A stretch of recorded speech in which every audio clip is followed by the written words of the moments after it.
നെല്ലിശ്ശേരി വീട്ടിൽ നിന്ന് ഞാൻ ഇറങ്ങി പോകുമ്പോ നിന്നോട് പറഞ്ഞതെല്ലാം ഓർമ്മയുണ്ടല്ലോ. ഒരിക്കൽ ഇതെല്ലാം തിരിച്ചു പിടിക്കാൻ ഞാൻ തിരിച്ചു വരൂന്ന്. എന്നോടുള്ള പകയും വൈരാഗ്യം കൊണ്ട് മനസ്സിൽ പൊട്ടിയൊലിക്കുന്ന വ്രണവുമായിട്ട് നീ അലഞ്ഞു നടക്കും. ഒടുവിൽ ഒരു ഭിക്ഷക്കാരിയെ പോലെ എവിടെയെങ്കിലും തെരുവിൽ വീണും മരിക്കും. അർച്ചനയുടെ മുമ്പിൽ ജയിക്കാൻ നിനക്കിനി ജന്മത്ത് കഴിയില്ല.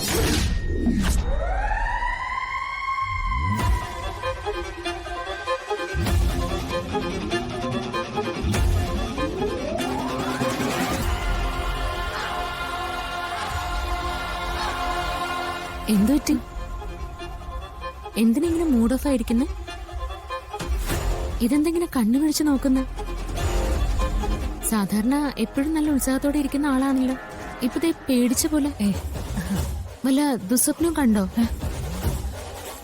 ഞാൻ സ്വപ്നം കണ്ട കാര്യം സമൃദ്ധ എങ്ങനെ അറിഞ്ഞു? അത് ശരി. അപ്പൊ ഞാൻ വിചാരിച്ചതുപോലെ തന്നെ സ്വപ്നം കണ്ടതല്ലേ?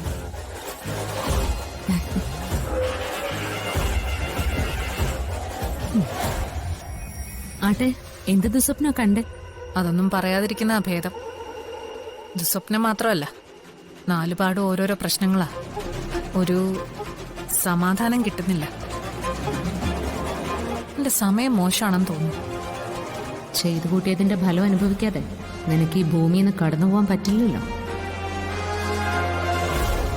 ഞങ്ങളുടെ എല്ലാം നെഞ്ചു പിളർക്കുന്ന പ്രാർത്ഥനകൾ ഓരോ ദിവസവും രാത്രി നിന്റെ മുമ്പിൽ ദുസ്വപ്നങ്ങളായി വന്നു നിൽക്കും. ഇങ്ങനെ ഓരോന്ന് വരുമ്പോഴാ നമുക്ക് ഓരോ കാര്യത്തിലും വിശ്വാസം വരുന്നത്. പ്രശ്നങ്ങൾ വരുമ്പോ മാത്രം ദൈവത്തോട് അടുക്കുന്നവരാ കൂടുതലും. എനിക്കങ്ങനെ വലിയ ദൈവവിശ്വാസമൊന്നുമില്ല. എന്നുവെച്ച് ദൈവനിഷേധവും ഇല്ല. എവിടെയെങ്കിലും എന്തെങ്കിലും വഴിപാട് നടത്തിയാ ഇതൊക്കെ മാറുമോ? അങ്ങനെ വെറുതെ വഴിപാട് നടത്തിയാൽ മാത്രം മാറില്ല. യഥാർത്ഥ കാരണം എന്താന്ന് കണ്ടെത്തി അതറിഞ്ഞു വേണം വഴിപാടുകളും നേർച്ചകളും ഒക്കെ നടത്താൻ. അതിന് നല്ലൊരു ജോത്സ്യനെ കണ്ടേ പറ്റൂ. ഈ ജോത്സ്യന്മാര് തന്നെ പകുതിയിലേറെ തട്ടിപ്പാ. ആരെ വിശ്വസിക്കാൻ പറ്റുന്ന ഒരു നിശ്ചയമില്ല.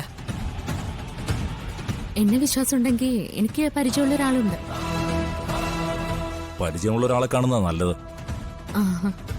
അദ്ദേഹം പറയുന്ന പോലെ ചെയ്താൽ തീർച്ചയായിട്ടും ഫലം ഉണ്ടാവും. എന്നാ പിന്നെ അദ്ദേഹത്തെ വിളിക്കേ, ഒന്ന് കാണാൻ പറ്റുമെന്ന് ചോദിക്കേ. അല്ലെങ്കിൽ ഇങ്ങോട്ട് വന്നാലും മതിയല്ലോ. എന്തായാലും ഞാൻ ഇപ്പൊ തന്നെ ഒന്ന് വിളിച്ചു ചോദിക്കാം.